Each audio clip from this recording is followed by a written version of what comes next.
So I think we are to begin on February the 17th, 1922. Is that right? Yeah. Okay. So the message here is love is everything. Love is the centre of everything. It's all about love. And nothing is more important than love, because God is love. Now, this message has been given a number of times in the volumes leading up to this. Every now and then the Lord comes back to this, that the centre of everything is love. So, but in case you have forgotten, it's 1 Corinthians 13, the whole chapter. Love is patient, kind, and all the rest of it. 1 Corinthians 14:1, you must want love more than anything else. John 13, 34 to 35, you are to love one another as I love you. And Ephesians 3, 16 to 21. Built on love, you grow in love, you reach full maturity in love until you reach the full measure of Christ. Ephesians 3, 16 to 21. So, Luisa said, I felt all oppressed because of the privation of my sweet Jesus, and I did nothing but call him, desire him, but in vain. After much hardship, when I could take no more, he came. I call that the cliffhanger move. You're about to fall off the cliff and then he comes. But he's now going to explain why he waits until we consider it the last minute. Okay? So, who knows how many things I wanted to tell him, but he rose up high without giving me time. And I looked at him and called him, Jesus, Jesus, come. He too looked at me and let a dew rain upon me from his person. So dew fell from him onto Luisa, which beaded all of me. This dew drew him towards me. Now notice he's showing her that something has got to draw him towards her. And she sees it as a dew coming from him. So it drew him towards me in such a way that he lowered himself towards me and told me. Now this is the very important thing. He's going to explain the importance of desire. If you really want God, he needs to know you actually do want him. Because sometimes, we can pray in such a way that he doesn't actually know whether you want him or not. I'm sure you've often said to a child, do you really want it? Because the person has not communicated that they really want it. My daughter, he said, the desire of the soul to see me tears the veil which exists between time and eternity. And her repeated desire makes her take flight to come close to me. So why does he not come immediately? He says that if he doesn't come immediately, her desire goes deeper and deeper to the point where she can actually get him to break through to our dimension. My love is almost restless until I see that the soul yearns for me. Now that's a big problem that God has. How many people don't want him at all? And people who think that they want him may not in fact want him that badly. So because of this, I do not make myself seen. And only then does she calm herself, that is when the Lord shows himself, when I not only make myself seen, but I give her new charisms and new pledges of love. Because the Lord never comes empty-handed. Okay? He always comes with gifts. And then he says, my love is always in the act of wanting to give new pledges of love to the creature. So he is in the position of always wanting to give, but we're not always in the position of wanting to receive.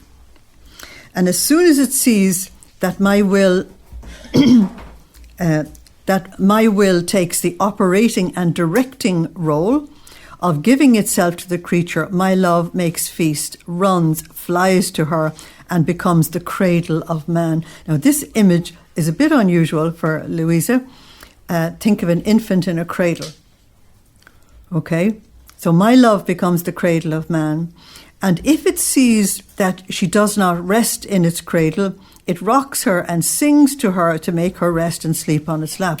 So the image is of a parent with a very small infant. Okay? That's Psalm 131. The whole of it. It's only a few verses. And it's Psalm 61, which repeats 4 or 5 times, rest in God, my soul.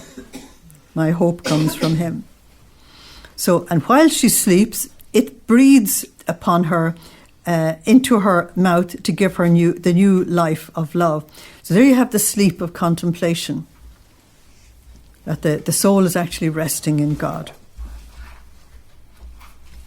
If it sees from her interrupted breath that her heart is not happy, by sending her its breath, my love forms the cradle for her within her heart, so as to take bitterness and hindrance and bothers away from her. Again, the image is of a mother with an infant in her arms, and whatever is disturbing the child, the mother fixes.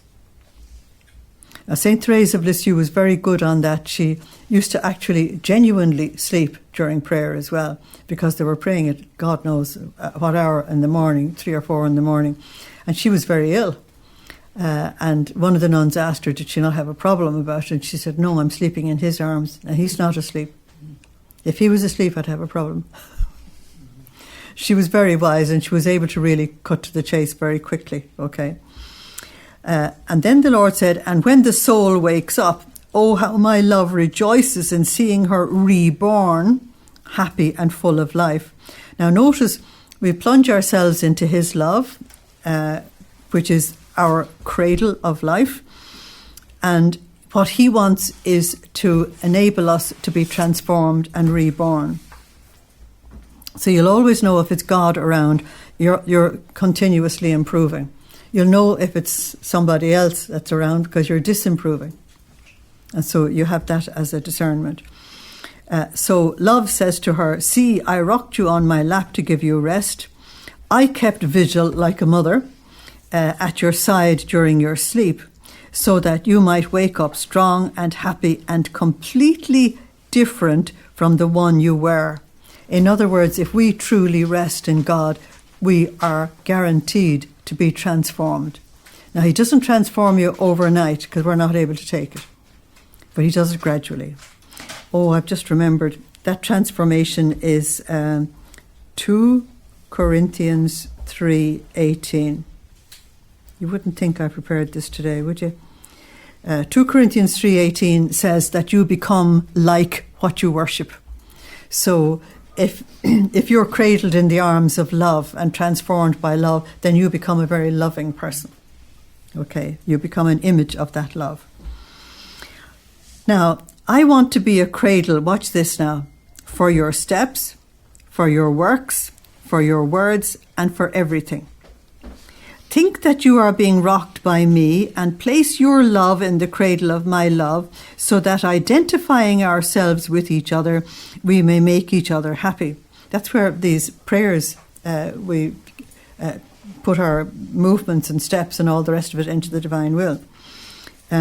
Be careful not to put anything else in the cradle, because the Lord is very jealous. He doesn't want anything. The cradle is divine love. So divine love won't take anything that's outside of itself.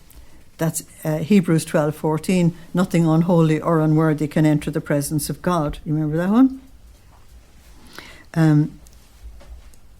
What would be the thing that we might put into the cradle without even thinking about it?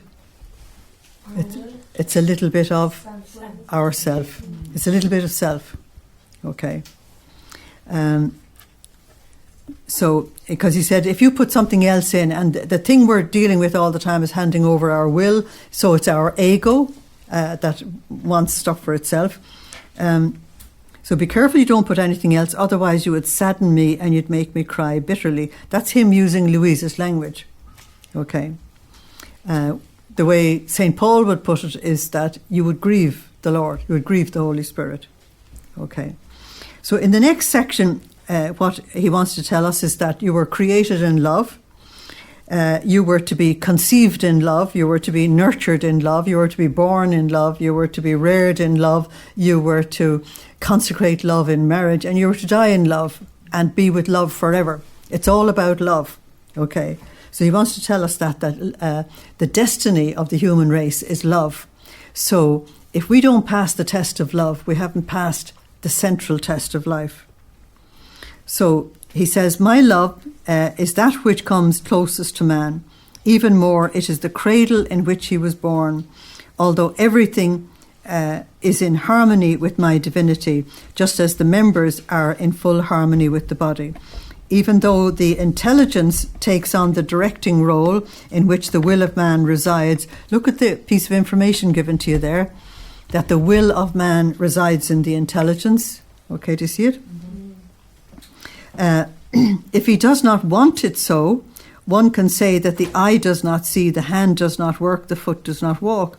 On the other hand, if he does want it, the eye sees, the hand works, and the foot runs. All members place themselves in accord with the will, understood. Okay. So it's the same with my divinity, he said. My will takes on the directing role, and all the other attributes place themselves in full harmony in order to follow what my will wants. Therefore, wisdom, power, knowledge, goodness, etc., they all concur. And since all my attributes, although distinct among themselves, live in the fount of love, because God is love, 1 John 4:7, and they overflow with love, this is why, while it is love that runs and acts and gives itself, all my other attributes concur with it. So, what you have to say then is that wisdom overflows with love, wisdom that comes from God. Power that comes from God overflows with love. Knowledge that comes from God overflows with love. And all the rest, as Luisa says. Okay. Now you can have wisdom and knowledge and power that comes from the world, or comes from the dark kingdom. Okay. And the thing that will be missing is love. Because we have too much evidence of human beings being completely despotic about power and using power entirely for their own ego and for their own advancement, to the detriment of an entire nation or nations. Okay, so power used in the wrong sense is one of Satan's tools. He uses 3 tools to pull down the human race: money, sex, and power. There's nothing wrong with money if it's used properly. There's nothing wrong with sex if it's used properly, and there's nothing wrong with power when it's used properly. But if money, sex, and power are all used with love, then the human race is really advanced. So what you're being shown here is that what comes from God comes from love, is imbued with love, gives love, and therefore is a source of life. Okay? So for the rest of this section, it is the only motivation that is acceptable in divine will is love. And it is love that makes you like God, because God is love. This is a very important section here. Furthermore, that which is most necessary to man is love. Nobody can live without it. Love is like bread for the natural life. Bread there is a symbol of basic food. Okay, it's not bread as in bread and butter. It's the symbol of food. One can do without science and power and wisdom, or at most, these are things that one wants in certain times and in special circumstances. But what could one say if I had created man and did not love him? Besides, why create him if I didn't love him? Because God's logic is, I am love, and the only thing that makes sense in the universe is love. It would be a dishonour for me, a work unworthy of me, who can do no other thing but love. That's terribly important. And that is exactly the same as Psalm 145, verse 17. It can be a quotation from it. Because Psalm 145 verse 17 says, God only ever acts out of love. Okay. And what would happen to man if he did not have an origin of love and could not love? If we were not made to love and couldn't love, we'd be robots, wouldn't we? And the most dangerous thing about this artificial intelligence is that they won't have love.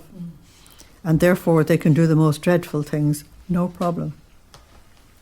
You know they're making them into soldiers, do you? So you put a gun or a machine into the hands of a machine that has no feelings and is told to shoot, it'll shoot anything it sees, including the person operating the machine. They're creating a monster, and it's only when they put these monsters out that they will realise how monstrous it is. And so the Lord says that if we couldn't love, it would be totally monstrous. He says that man would be a brute and unworthy even to be looked at. Therefore, love must run in everything, all our thoughts, all our words, all our actions, all our desires, absolutely everything. Everything must be love. It's the only acceptable motivation. Love should run in all human actions. We'd have no problems if people would love. Just as the image of the king circulates in the currency of a kingdom. If the coins were not marked with the image of the king, they wouldn't be recognized as currency. In the same way, if love does not run in a work, it is not recognized as my work. Therefore, there's a text in, now, where is it? It's in Matthew. I think it's chapter 7. And it's somewhere after verse 25, where Jesus says that when the time of judgment comes, that some people will say, Lord, Lord, you walked on our streets. We ate with you. You know, you can't reject us. And he will say, I never knew you. Because the thing that he condemned the Pharisees for in Matthew 23 was no love. They had ritual, they had religion, they had the right garments, they had all kinds of stuff, but they had no love. And he utterly condemned them. Because love is the only thing that will get into heaven. And that's the only currency we need doses of. Okay, so there's the emphasis on love, which Jesus comes back to every now and then. I notice that he'll do it, and then he'll do 1 or 2 volumes, and then he'll come back to it, and he'll do another couple of volumes, and then he'll come back to it. In other words, this is the centre piece in the whole thing. So February the 21st, love makes one die and live continuously. Now this is part of the mystery that people don't really understand. Continuing in my usual state, my adorable Jesus on coming told me, my daughter, my love towards the creature made me die at every instant. The nature of true love is to die and live continuously for the beloved. Now, in a non-absolute sense, the dying is that if you love somebody, you will give your time, you'll give your energy, you'll give your emotions, you'll give everything. So that's the dying. Okay, and you're doing it all the time. And so St. Paul gives a lot of space in his letters to dying to self.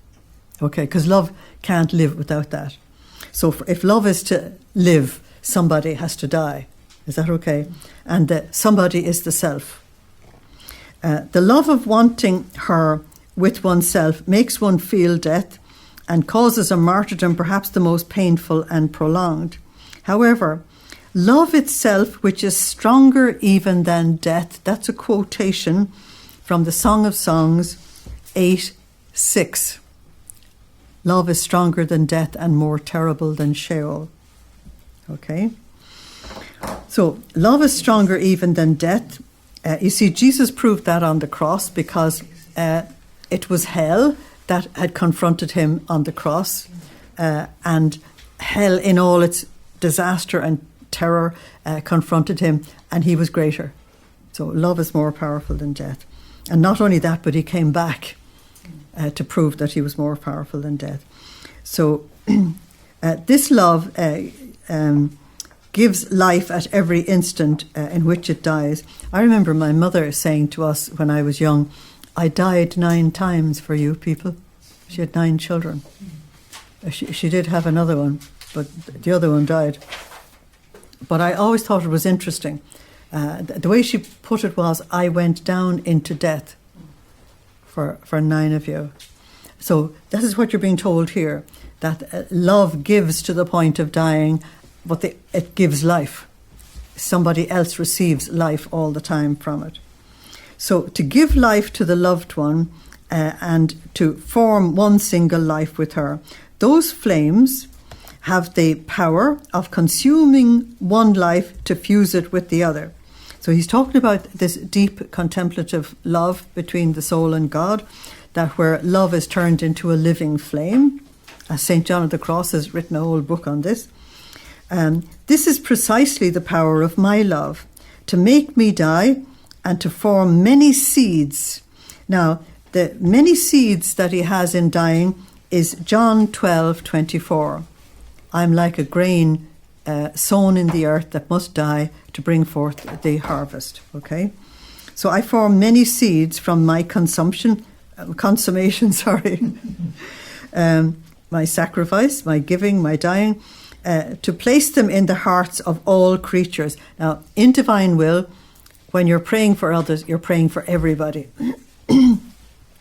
So as to make me rise again and form with them one single life with me. So he dies and rises to get each one of the seeds, which is a soul, to die and to themselves and rise in him. And we become one body, okay, the mystical body of Christ. Now, you too can die, who knows how many times, for love of me. And maybe at every instant, because in the divine will, you can do that. Every time you want me and do not see me, your will feels the death of my privation, and it does in reality. In other words, this is not mystical as in up in the air. Because as you do not see me, your will dies, because it does not find the life that it looks for. So she lives with the not my will, but thine be done. Okay. However, after it has consumed itself in that act, I am reborn in you and you in me. That's the resurrection side of it. And you find the life you wanted, but to return to die once again in order to live in me. In the same way, if you desire me, your unsatisfied desire feels death, and as I make myself seen, it finds life again. And so your love, your intelligence, your heart can be in the continuous act of dying and living for me. If I have done this for you, it's only fair that you do it for me. Because it's love on both sides. And in the divine will, our love is being raised to the divine level. So every act of self-denial, every act of sacrifice, this is the dying for the divine life to rise in us. Okay. So February the 24th, 1922, this is where the Lord said to Luisa that when he took the cross on his shoulders, he placed each one of us inside of it. So he decided what size our cross was going to be. As I was in my usual state, my adorable Jesus made himself seen in the act of taking up his cross and placing it on his most holy shoulders. Now I want you to watch the word shoulder in this message. And he said to me, my daughter, when I received the cross, I looked at it from top to bottom, because you get that in the Hours of the Passion as well, don't you? To see the place where each soul would take in my cross. Because when we have a cross, we're not inclined to think that it's a bit of his. We're inclined to say, oh, poor me, life's hard on me. And so we miss both the mystery and the grace. So, among so many of them, I looked with more love and I paid a more special attention to those who would be resigned and who would live in my will. It's the bit, watch the shoulder now, and people who live in the divine will. I looked at them and I saw their cross long and large, just as mine, because my will made up for all that their cross lacked, making it longer and larger than mine. If I can put it this way, there's more of us than him. Okay. Oh, how long your cross stood out, so very long because of the many years of bed, and suffered only to fulfill my will. My cross existed only to fulfill the will of my celestial Father, and yours to fulfill my will. You're doing it only for me, and that's the value of it. One gave honour to the other, and since both of them had the same measure, they blended together. Okay? Keep remembering the word shoulder. Now, my will has the power of softening hardness, of sweetening bitterness, of extending and enlarging short things. So, when I felt the cross upon my shoulders, I felt the softness and sweetness of the cross of the souls who would suffer in my will. Therefore, there's a special connection between us and the wound in the shoulder. So when you're doing the hours of the Passion in future, remember there's a special connection between us and that wound. Okay, which Luisa describes as so terrible that even his bones were exposed. Okay. My heart heaved a sigh of relief, and the softness of the crosses of these souls made my cross adapt to my shoulders, sinking so much into it as to cause me a deep wound, which Luisa said exposed his bones. And although it gave me a sharp pain, I also felt the softness and sweetness of the souls who would suffer in my will. Now notice the sweetness and the softness has nothing to do with the shoulder. It's to do with the spiritual reality of those who would carry their cross in the divine will. And since my will is eternal, their suffering, their reparations, their acts ran within each drop of my blood, in each wound and in each offence. That's amazing, isn't it? Their suffering and their reparations and their acts ran within each drop of my blood, each wound, and in each offence. My will made them as though present at the offences of the past from the moment of the first man sinned, at the present and the future offences. There's your PPF, past, present and future. They were the ones who returned the rights of my will to me, and for love of them I decreed redemption. Look how important it is to live in the divine will. It is for love of them, the people who would live in the divine will, he said, that I decreed redemption. That's absolutely amazing, isn't it? And if others enter into it, it is because of these souls that they partake in it. There's no good which I concede either in heaven or on earth which is not because of them. Now that little piece really needs to be taken out and put on a little card or something separate from the book so that you look at it frequently and realise how important it is for us to live and act in the divine will, because everybody else is dependent on it. Isn't that amazing? Okay. So February the 26th, 1922, I was thinking about the great good that blessed Jesus had done to us by redeeming us. And he, all goodness, said to me, my daughter, I created the creature beautiful, noble, with eternal and divine origin, full of happiness and worthy of me. Now, it's only when you get to read and study the messages on the creation of Adam and all that the Lord did for him that you'll appreciate this fully. Okay. So, but if you just put grace in the margin there, because he's talking about the grace, himself pouring himself out in all these gifts and charisms. So the next sentence then is sin, because that's the comparison here. Sin ruined him from top to bottom. It made him decay from his nobility. It deformed him. It rendered him the most unhappy creature, unable to grow, because sin stopped his growth. You see, that's the kind of teaching we've got to give to people. Sin stopped his growth and covered him with wounds, such as to be repugnant from the mere sight. Now, we know that when Jesus redeemed man, that by the time Jesus hung on the cross, he was a perfect picture of sin, covered in wounds from head to foot, and he was nailed, he was a slave, he couldn't move. So it represented the slavery of sin. He was blinded by his blood, sweat and tears, so it represented the blindness of sin. He was deafened by all the pain in his head and all the insults thrown at him, so it represented the deafness of those who are in sin and unredeemed, okay?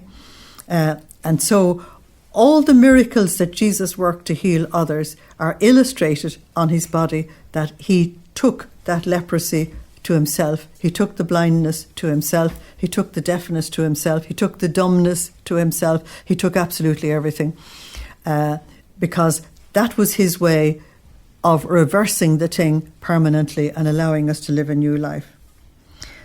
And that's given to you in one tiny little section here. My redemption ransomed the creature from sin. To ransom is to pay a high price. Okay. And my humanity acted just like a tender mother with her newborn. Since there was no other food with which she can give life to the baby, she opens her breast and attaches her baby to it, and from her own blood, converted into milk, she administers to him the nourishment to give him life. We have the stork, of course, as the great image of that. Or the pelican, sorry, not the stork. Pelican, I wrote down stork. What was I thinking of? Because everything is, sorry? I don't know what I was thinking of. Because everything out there in creation speaks the gospel to us and speaks God. He says it's all there. All you've got to do is read it, you know. So the pelican will do that. So she administers to him the nourishment to give him life. So that means at a sacrifice to yourself, even if a poor mother hasn't got enough to feed her children, she'll leave herself without food to feed the children. It's the same principle, okay? More than a mother, my humanity let many holes be opened in itself with the blows of the lash, that's the scourging, which almost like many breasts sent out rivers of blood, so that my children, by attaching themselves to them, might suckle the food to receive life and develop their growth. With my wounds I covered their deformities, rendering them more beautiful than before. Because that's the amazing thing about the Lord, is he doesn't patch. He only creates. Okay? And if in creating them I made them like clearest and noble heavens. Now this is something you're going to have to remember for the higher volumes, okay? I created them like heavens, and I decorated them in redemption like stars, because he's going to presume you remember that, and in the higher volumes he'll simply talk about heavens and stars inside of you. Okay? So I made them like clearest and noble heavens, and in redemption I adorned them, studding them with the most refulgent stars of my wounds, so as to cover their ugliness and make them more beautiful. To their wounds and deformities I attached the diamonds, pearls, and jewels of my pains. So notice we are recreated like heavens, okay, and that we are absolutely healed with his wounds, and then we're pearled by his diamonds and his pearls and other jewels, in order to hide all their evils and clothe them with such magnificence as to surpass their state of origin. Okay? Look at the next sentence, it's fascinating. Therefore it is with reason that the church says, "Oh, happy fault." When does she say that? Holy Saturday night. Okay. Oh, sin of Adam, oh, happy fault that brought us so great a Redeemer. Yeah, Saturday night. So it is. I love the way the Lord actually either quotes the church or quotes one of the saints or quotes the scriptures, and you would think he wasn't the Lord of all. Do you know what I mean? Because with sin came redemption, and of course the redemption totally surpassed what happened in the sin. And my humanity not only nourished them with its blood, but clothed them with its own person and adorned them with its own beauty. But now my breasts are always full to feed my children. What will not be the condemnation of those who do not want to attach themselves to receive life, to grow, and have their deformities covered? So everything has been provided, and you can see that why he identifies the human race as completely ungrateful, and he's saying that somebody from UNICEF, I think they were looking for. He can say that we're completely ungrateful, but look at the judgment that comes to those who refuse it. That's the little bit that people don't want to know today. As soon as you die, everybody's sanctified today, you know, and you go to heaven automatically. How they managed to get that one, I couldn't tell you. But the Lord himself denies that. Okay, so March the 1st, 1922. Jesus is chained by the soul who does his will, and the soul by him. Now, he's using an image here, which is a chain, and he's introducing it to something he's going to elaborate on in the higher volumes, and that is when you do reach the point of being in the divine will 24/7, 365, and you're not going back to the old self. In other words, you've really made the final step, then there's no going out of it. And so initially he's using the term chain. In other words, you will be bound by that. That's why I often say to people, don't say the consecration prayer until you're ready. Because there are words in there that you mightn't be ready for. But say it when you're ready, it'll make an enormous difference to your life. I was very afflicted because of the privation of my sweet Jesus. And then after much struggling he came, and from his wounds he made his blood flow over my breast and over my neck. As these drops of blood fell on me, many of the brightest rubies were formed from each drop of blood, which made the most beautiful ornaments. Jesus looked at me and said, "My daughter, how well that necklace of my blood suits you, and how it embellishes you. You, look yourself, look how beautiful you are." And then Luisa said, "But I was a little huffy because he made me wait too long." Now, isn't that typical of human beings? You get this incredible gift given to you and say, "Well, you could have come yesterday, you know." It's unbelievable, isn't it? So, Luisa says, "My love and my life, oh, how I would love one of your arms clasped around my neck as a necklace." In other words, you can keep these other ones. We're unbelievable, aren't we? Yes, this would delight me because I would feel life and I would cling to it so tightly that I would let you escape no more. So she brings in the subject of chaining him, you see.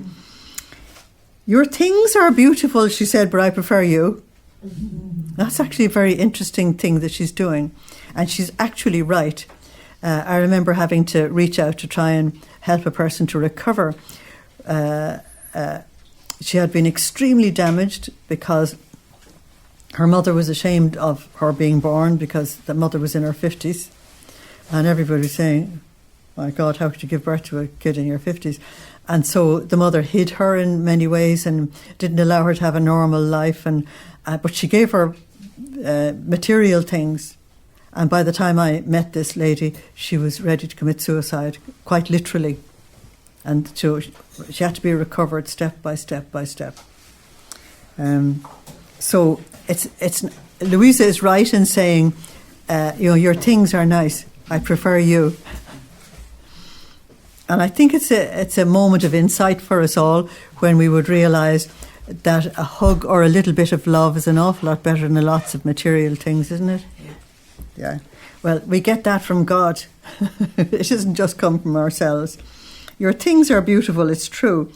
But when you detach them from yourself and I don't find you, I don't find life. And in spite of your things, my heart raves, agonizes, bleeds with pain because you are not with me. Now she's talking to him, seeing him. Okay? If you knew what torture you put me in when you don't come, you'd be very careful not to keep me waiting so long. Now, you'd be pretty close to someone before you start threatening them like that. And I find it fascinating. And he seems to enjoy it. Okay. And Jesus was all moved, and surrounded my neck with his arm and taking my hand in his. Look at him coming down to exactly what she wants. It's absolutely amazing, isn't it? He said, I know how much you suffer. And to make you content, here is my arm around your neck as a necklace. Aren't you happy now? Know that I cannot do without making content one who does my will. because as she breathes, she forms the air of my volition around me in such a way that she not only surrounds my neck, but my whole life. I remain as though chained and hampered by the soul within the very fortress of my will. This will all be explained in much greater detail as we go into the higher volumes. But this is far from displeasing me. On the contrary, because of the great contentment that I feel, I hamper and chain her. In other words, I don't let you off either. But that's typical of true love, isn't it? It clings to the beloved. If you cannot be without me, it's because of my chains, my shackles, that hold you so tightly that one moment without me is enough to give you a martyrdom of the most painful kind. And she's always telling him that. There's nothing that equals it. Now, Jesus did say to us in Matthew 11:28-30, take my yoke upon you and learn of me. That we've got to carry this yoke of his will. So he said, poor daughter, you are right. I will take everything into account, but I do not leave you. That's Joshua 1:5. And there's lots of other references, but I'll just give you that one because I gave you all these I do not leave you references in volume 1-4. I enclose myself in you in order to enjoy the air of my volition. Now look what he's looking for when he comes. He's looking for his own divine will, which you yourself form for me. That's by going into the divine will fusing. In fact, the air of my will is your heartbeat, your thought, your desire, your emotion. And in this air, I will find my support, my defense, and the most beautiful rest upon your breast. Okay. So he couldn't have become incarnate unless Blessed Mother was totally in the divine will from the moment of her conception, because God can only come into his own environment. Nothing unholy or unworthy can enter there. So he's coming to us more and more and more as we fuse and live in the divine will. Okay. So March the 3rd, he uses the same imagery that he uses in the gospel for sowing the seeds of his word. And I give you Matthew 13, verses 4-7 for the parable of the sower. There's an explanation of it later on in the chapter. So continuing in my usual state, my sweet Jesus came, but without saying anything, all taciturn and afflicted to the summit. There's usually an awful lot going on the earth when he comes like that. So Luisa said, what is it, Jesus, that you don't speak? If you are my life, your word is my food. Now that's what Jesus is going to pick up. And very often he waits and lets her say something and then picks up on that and teaches her. And I cannot fast. You see, you can't fast from God's word. I'm very weak and I feel the continuous necessity of food in order to grow and maintain myself strong. Now, he's going to give her a first answer to that in this text. But as you go on in the volumes, he's going to go deeper and deeper into it to the point of telling you that if you, that's us, want to keep growing in the divine will, you have to keep reading this material, you have to keep studying it, you have to keep praying it. That's the only way you'll get the grace to actually do it. So there are 3 foods given to us. The first food is the word of God. That was the manna given in the Old Testament, the word of God. Okay. The second food is the Eucharist. And the third food is prayer. Those 3. The first food is the word of God. The second food is the Eucharist. And the third one is prayer. All 3 are incorporated into the Mass. Okay? Just so that we realize that the Mass is actually a very complete experience when we enter into it. So, all goodness, Jesus told Luisa, my daughter, I too feel the necessity of some food. And after I have nourished you with my word, that same word chewed by you. Now there's the problem that you meet with in the parable of the sower. Most of them don't chew God's word. They don't give much attention to it. being converted into blood. What does blood mean? It means life. For the Jewish people, blood is life. It makes food for me germinate. He's going to explain that now. And if you cannot fast, neither do I want to fast. I want the return of the food that I gave you, and then I will come back again to nourish you. I feel very hungry. Hurry, let me satisfy my hunger. Luisa said, I remain confused because I didn't know what to give him since I have never had anything. But Jesus, with both hands, took my heartbeat, my breath, my thoughts, my affections, my desires. Now, when Jesus told her he wanted her to feed him, she gave the same reaction as the little drummer boy at the crib. Do you remember? I've nothing to give him, therefore I'll sing him a song. Okay, or I'll beat my drum for him. So he says you have your heartbeat, you have your breath, you have your thoughts, you have your affections, you have your desires, which had turned into many little globes of light. That is divine will. You know our prayer that we ask the Lord to breathe in my breathing and all the rest of it, okay? So the divine will turns everything into light because God is light. 1 John 1:5. God is light. And it is as globes of light that God can absorb them, and he's using the imagery of food that he feeds on them. Is that okay? Saying, this is the fruit of my word, these are my own things, it is right that I eat them or that I absorb them and all the rest of it, okay? From the next paragraph he says, but I have to work the soil of your soul, okay? And this is a terribly important paragraph, terribly important. That as soon as the Lord sees that we're serious about living in the divine will, he goes to work in us. And if we don't stop him, Philippians 1:6 will happen. And Philippians 1:6 says that he will complete the work that he starts if we don't stop him. Is that okay? So then he seemed to take a little rest, and afterwards he added, my daughter, now it is appropriate that I get down to work again, to work the soil of your soul.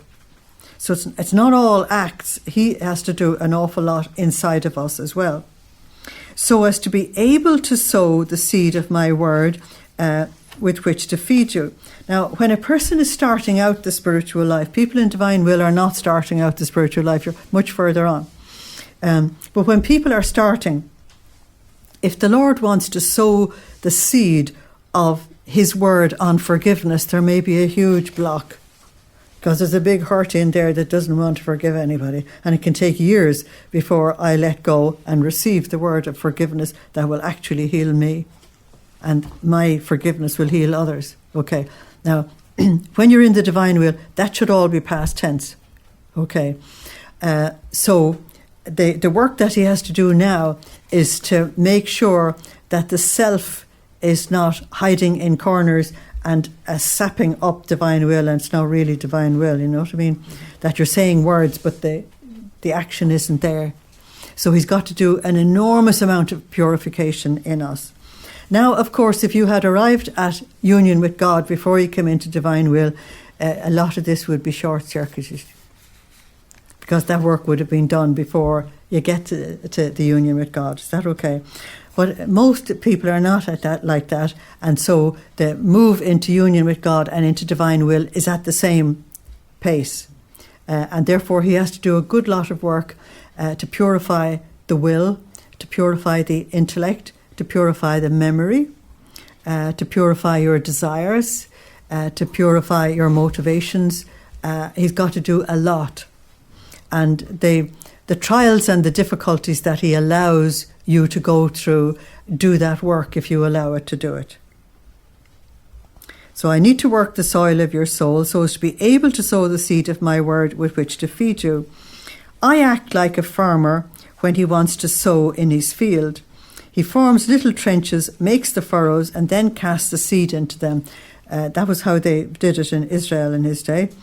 And then he again covers the earth with earth, the little trenches and furrows in which he has sown his seed, so as to keep them sheltered and give them the time to germinate. And the Lord is very patient. He gives us time, and he knows with some things that are trigger points for us that you need more time than for other things. Like if you have been grievously hurt in your childhood, you'll trip over a couple of things that you won't trip over if that didn't happen. Is that okay? That's just the first example I could think of. So he gives it time to germinate, and then he comes to harvest them increased 100-fold. Now look how much he's looking for, 100-fold, and to make them his food. But he is careful not to use too much earth. Now he's very, very interesting here, that if you plant the little seeds too deep in the soil, the weight of the soil can kill them. And the weight of water in the soil can actually kill them. And so this is a very delicate point here. But he's careful not to put too much earth. You're going to hear what the earth is in a minute. Otherwise, it would cause the seeds to suffocate and die under the earth. And he would run the risk of remaining on an empty stomach. In other words, instead of 100-fold, you get nothing. That's the way I do it. I prepare the little trenches, I form the furrows, I enlarge the capacity of her intelligence. You need to underline that in green, white and gold. Because one of the things that the Lord begins to tell you, and will tell you more and more as you go on, that we're too small. Our capacity of soul is too small to take what he wants to give us. So what he does is, if you're willing, he will increase your capacity. Remember he said, to him who has more will be given. Okay. And if you allow him to increase your capacity, all your understanding of all this thing suddenly takes a different level, because you've shifted a level. And when you operate on that level, then he wants to give you something more. He will again expand the intellect until you stop or you die. And so one of the things people don't realise is that people growing in divine union, actually their IQ grows hugely. Their knowledge, their understanding, their wisdom, all of that mounts up to IQ. Is that okay? And if that's not happening, there's something stunting the growth. Okay. So I enlarge the capacity of her intelligence to be able to sow my divine word. Because if he doesn't enlarge the intelligence, we may not have arrived at a place in which to understand what he's saying. Does that make sense? But what he actually tells us in the higher volumes is that if you come across a message that you personally don't understand, just keep going, because the moment hasn't come to increase your capacity to get it. And the next time you go back to that, you'll have it. But not to stay blocked at something, which is very, very interesting. So he wants to be able to give more of the divine word, and therefore form the food for me and for her. Then I cover the little trenches and the furrows with earth. Watch this, which is humility, nothingness, the annihilation of the soul. Wow, isn't that fantastic? And you need to put some kind of a little ring or something around the and, some little weakness or misery of hers. I absolutely love that. I absolutely love that. Most of the journey, he actually leaves you with little bits of stuff that you trip over. And you keep on saying, God, I'll never get anywhere, I slip on the same banana skin all the time. But what you don't realise is that banana skin is actually giving you the humility to throw yourself on him and to rely on him completely. And the banana skin is nothing to him. Notice he said, I throw in a little bit of weakness here and there. It's terribly important. And it's the saints, because you hear Luisa saying it all the time. I'm the worst. I'm bad. I'm whatever. And she's just aware of her weakness and her human misery. And that's what keeps us humble and throwing into your nothingness. I read a lovely thing in Maria Valtorta's Volume 1, was it last night or the night before, where it was the time when Jesus took his mother and his mother's sister-in-law, Mary of Clopas. He took them out on mission for the first time, just the two of them. He was breaking all the rules of society. Women did not do anything in public. You know, the women only lived in the home, and their job was just only in the home. They had no public function, or as they say, unless you were all the wrong women, like Mary of Magdala. She was well known. And so it was a horrendously big thing to leave home and to travel with 13 men, which was also breaking all the social mores of the day. Everybody would sort of, wonder, what on earth was going on. And so in one of the houses where they stayed for hospitality, the woman in the house said to Blessed Mother, "How do you cope with the stresses and strains of this when it's challenging society to the level that it is?" And Blessed Mother never even hesitated. She said, "I throw myself into my nothingness and let God have his way." I thought, 100%. And she said no more than that. She stopped. "I throw myself into my nothingness and let God have his way." Well, this is what the Lord is saying to us here. That the nothingness and the annihilation of the soul, that's the handing over of the ego. And he throws in a little bit of weakness, which I think is very interesting. "This is the earth, and it is necessary that I take it from her because I lack the earth." He doesn't have that. He's all spirit now. Okay? "And so I cover everything and I wait for my harvest with joy." Now notice that little bit of misery doesn't bother him in the slightest. Have you noticed? Yeah, please do notice. Because we give too much attention to the little miseries. And so do other people as well. There she is, and she's saying she's all holy and she's just as impatient as anybody else, simply because you didn't hold your mouth that time. Other people do that because if they see that you're trying to live a spiritual life, they are presuming you're transformed overnight. That's because they don't want to know the process. And so they throw up the smoke screen. It's very interesting. So when the soul feels, watch this now, this is the warning bit. When the soul feels her miseries, her weaknesses, her nothingness, and she afflicts herself, she thinks about it and it goes to waste time. Because the little misery is thrown in there as part of the ingredients to make the proper cake. And if she gives attention to her miseries and her weaknesses and her this, that and the other, who comes in? The enemy comes in to create disturbance and discouragement and despondency. Now that's the heavy weight of soil. Can't you see that heavy weight of soil would destroy any seed? And you notice that the person is caught up in themselves. All this is earth in excess over the seed. It's most beautifully put there. I just haven't seen it put so well anywhere else. "Oh, how my seed feels itself dying, how it struggles to germinate under this earth." With all that negativity, of course, you'd feel you couldn't grow. "Many times these souls tire the celestial farmer and he withdraws." In other words, if you're going to wallow in your negativity, you're on your own. Because negativity has to do with the kingdom of the world and the kingdom of Satan. It's nothing to do with the kingdom of God. And yet we can be really troubled with negativity, can't we? Yeah, we can be really... one of the things you've got to treat as enemy number one is negativity. You've got to get out of it.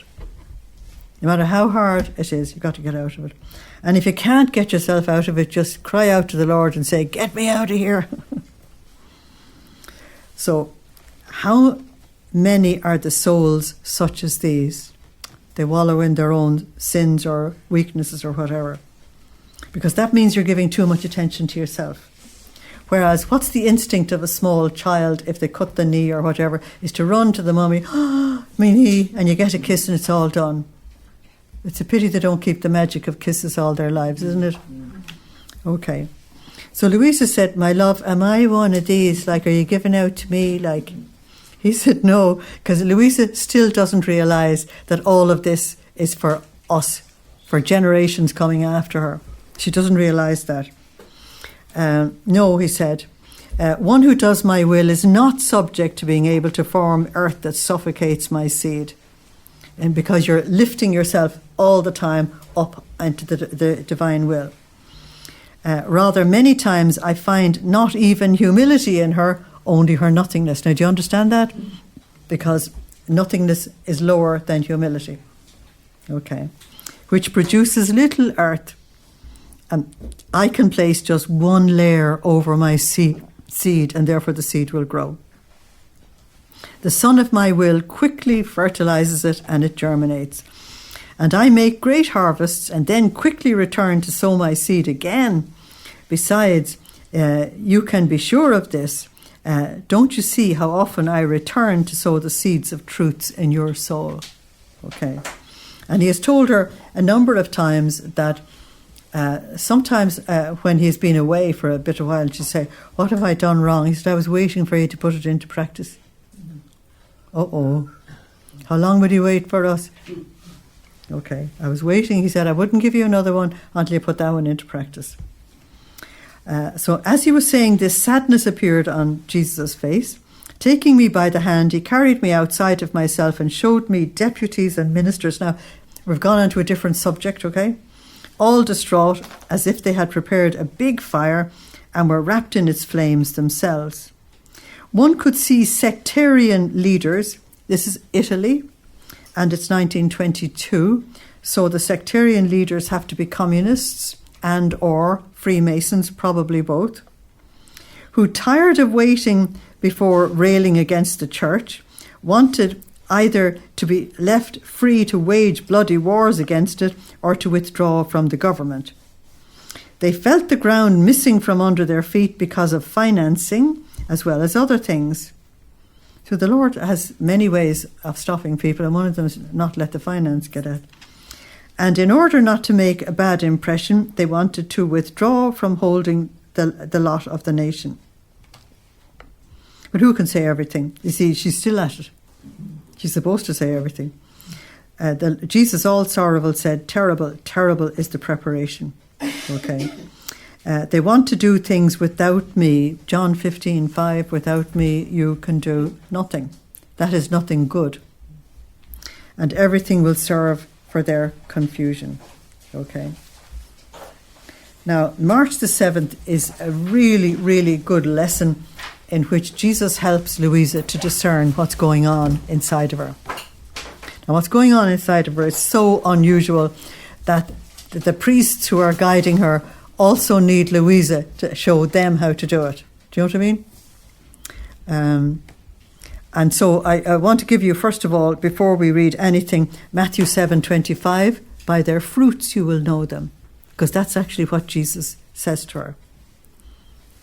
If a tree produces apples, you don't call it a banana tree. 7:25. By their fruits you will know them. I was thinking about what has been written, what we've just said, and I said to myself, is it really Jesus who speaks to me, or is it a trick of the enemy or my own fantasy? Now, she's absolutely right to ask those questions, because she's claiming that she sees Jesus on a daily basis. Now, no other saint ever claimed that. The claim is so outlandish that nobody would be inclined to believe her. Okay. And I mean, when the church got this stuff given to them, they were totally shocked at the level of contact this woman had with Jesus. So, and Jesus on coming told me, now watch this, my daughter, my words are full of truth and light. John 14:6 for the truth, and 1 John 1:5 for the light. Okay. So you'll recognize God's word by truth and light, and they carry with them the substance and the virtue or the power of, that should be power, okay. And they carry the power of transforming the soul into truth itself and into light itself. So if the result of having this message given to you transforms you into truth and life, then you know you're being transformed into God. Is that all right? Into light itself and into the very good which they contain, in such a way that the soul does not only know the truth, but she feels within her the substance of operating according to that truth. Do you see what he's saying here? that this is not head knowledge. This is experiential knowledge. This is knowledge that is given to you and you begin to live it. You begin to experience it. Okay? And further, my truths are full of beauty and attraction, and in such a way that the soul, taken by their beauty, lets herself be enraptured by them. Now, you very frequently hear her that she's totally enraptured by what she sees or experiences. So the very first piece of discernment Jesus gives her is that if something is from God, God is light and God is truth. Now, we also know from these writings that light is the divine will. Okay, and of course the divine will is the essence of God anyway. Okay, and if what is given to you actually transforms you into truth and light yourself, then it's God, because Satan cannot give you truth and he cannot give you light. He is darkness and he is lie. And the world is deception. They can't give you anything either. Okay, so the second paragraph, in me everything is order, harmony, and beauty. So you'll get that in Ezekiel chapter 1. Ezekiel chapter 1, the harmony and beauty of God's throne and everything around him is described. And in Revelation chapters 4 and 5, where the harmony and beauty of God's throne is described as well. They're the only two places that even attempt to describe God's throne. See, number 1, I created the heavens. They alone could have been enough, but no, I wanted to adorn them with stars, almost studding them with beauty, so that the human eye might enjoy more from the works of its creator. Now notice that the heavens and the stars were given for us. They weren't given just to be there. Now number 2, I created the earth. And I adorned it with many plants and flowers, also for us. I created nothing which did not have its own ornament. And if this is in the order of created things, how much more so in my truths, which of course is the divine order, which reside within my divinity. Okay? So that's the divine order. So, while it seems that they reach the soul, they are actually like solar rays coming out from the source and penetrating the soul, which hit and warm the earth without ever departing from the centre of the sun. And the soul remains so enamoured with my truths that she finds it almost impossible not to put them into practice. So what's given is not just the truth, but the power to live it. That's where he's going to be saying to us as he goes higher and higher with us, my words are creative. So if his word is spoken into you and he says forgive, he has given you the power to forgive. It's not just a command. Okay. If he says love your neighbour, he has given you the power to love your neighbour. It's not just a command. So she finds it almost impossible not to put the truths that she has known into practice, even at the cost of her life. On the other hand, when it is the enemy or the speculation of fantasy that want to speak about truths, they bring neither light, watch this, nor substance, okay, nor beauty, nor attraction. They are empty. And really, I'm surprised that the word truth is even used. They are, I would say, empty words without life. And the soul does not feel the grace to sacrifice herself to put them into practice. Therefore, the truths that your Jesus tells you are full of life, and they contain my truths. So beside that, I want you to put John chapter 1, verses 1 to 4. He is life, light for all of us. Life and light. Okay? It's a beautiful passage, isn't it? Mm-hmm. I'll do one more and then give you a break. So March the 10th, and this is a VIP one as well. Many of these are VIP. And this is that if you're in divine will, everything is universal. not just for one individual. Even if you pray for one individual, the same prayer has to be for everybody else as well. So Luisa said, I was doing the hours of the Passion, and according to my usual way, I was pouring myself into the holy will of God, offering them for the good of all. That's PPF, past, present and future. But my will, as though wanting to interfere, very often would say, my Jesus, in a special way, for help, relief and liberation for a particular soul, and she'd name them. Now, all of us have that instinct, haven't we? Okay, that's going to be corrected. And my sweet Jesus reprimanding me. Now, the reprimand wouldn't be given to you if you weren't in divine will. Said, my daughter, everything that one does in my will is like the sun which diffuses to all. And as one prays in my will, offering my blood, my pains, my wounds, these convert into as many rays of light which diffuse for all. Now it's the all you need to keep on circling all the time. They descend rapidly into the deepest prison of purgatory and turn their pains and darkness into light. Therefore, it can be the same for everyone. And if there may be a difference, it can never be on the part of the one who gives, but only on the part of one who receives. The one who gives, it's for everyone.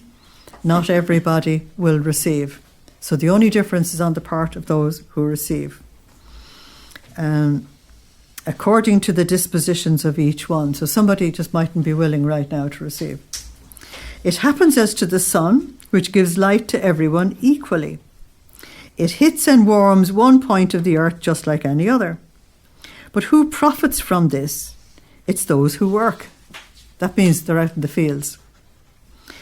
Which land produces fruit? It's the land in which seeds have been sown. In other words, there's some lot are working and therefore they can benefit, and somebody else has sown seeds so the ground can benefit. Any other land, in spite of the light of the sun, remains infertile because there's no seeds to work on. Okay? Therefore, distinctions do not exist in my will. By itself, it runs, it diffuses, and it wants to give itself to all. Whoever wants can take it. Just like if the sun shines, you can go out and get yourself a tan, or you can stay in and stay the way you are. Your decision. It's not the decision of the sun. So all divine will acts are for everyone, past, present and future. And it's only at the other end that there will be a difference. Okay? Now, Luisa said, I remained afflicted on hearing this, because she likes praying for people individually, like everybody else does as well. And Jesus said, now watch this, because this is very enlightening.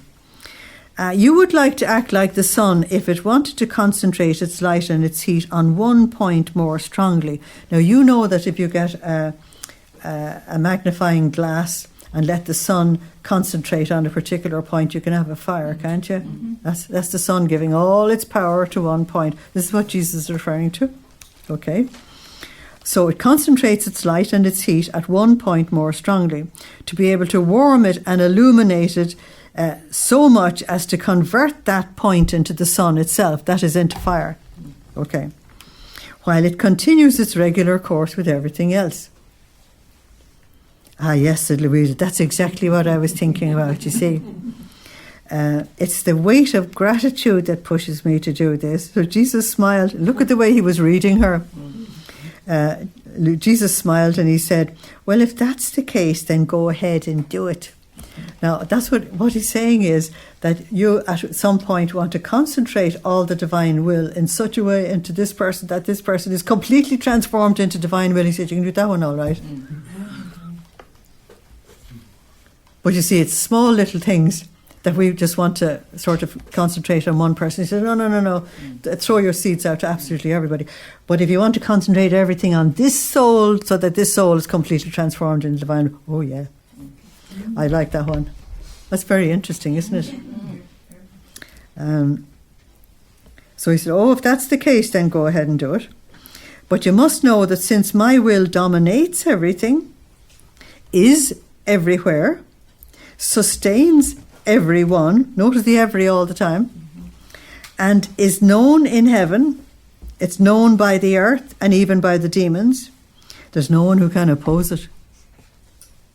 In the same way, the soul who does my will must dominate everything, be everywhere, sustain everything, and I want her to be known by all. Now, one of the things I love about Luisa Piccarreta is she doesn't let Jesus off with a dot or a comma. She says, nobody knows me. He said, they will. She couldn't even imagine it, sitting in a bed all the time for 64 years. How on earth could anybody know her? And now she's known worldwide. Isn't it amazing?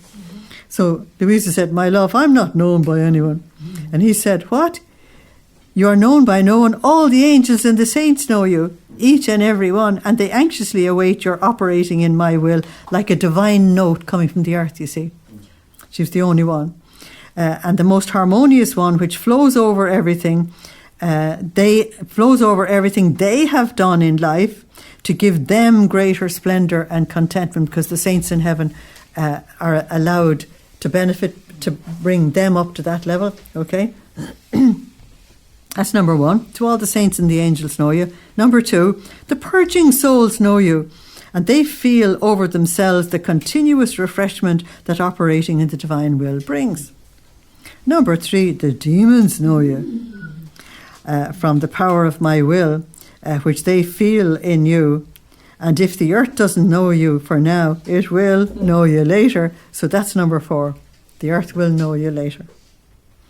It happens, and I act with one who does my will, just as I did with my celestial mother. I constituted her queen of all, and I commanded all to recognize her and to honor her as their queen.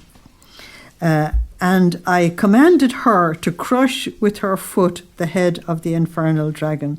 So I do with those who live in my will. Everything is under their dominion, and there's no good which doesn't come from them. Isn't that fantastic? So I'm going to break there so we have a little time of discussion.